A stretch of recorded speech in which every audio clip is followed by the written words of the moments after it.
Ayu Ting Ting resmi mengumumkan jika dirinya batal nikah dengan Leto Fardana.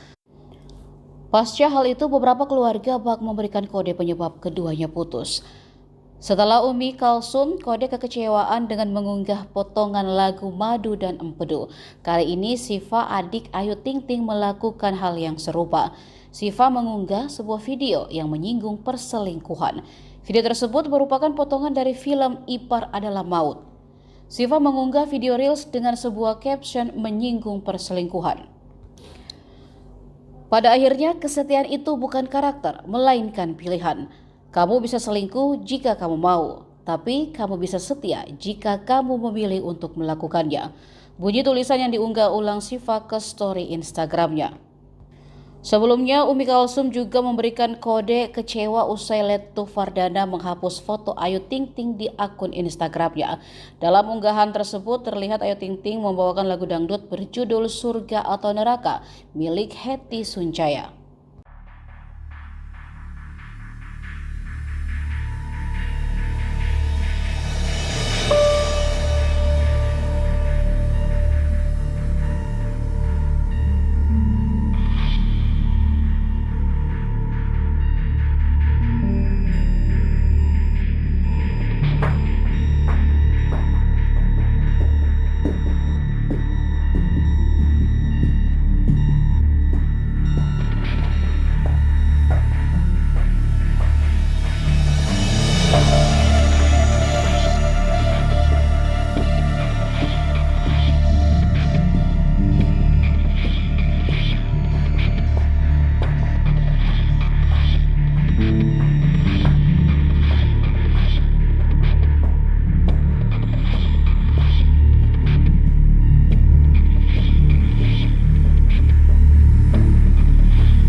Download Tribun X sekarang, menghadirkan lokal menjadi Indonesia.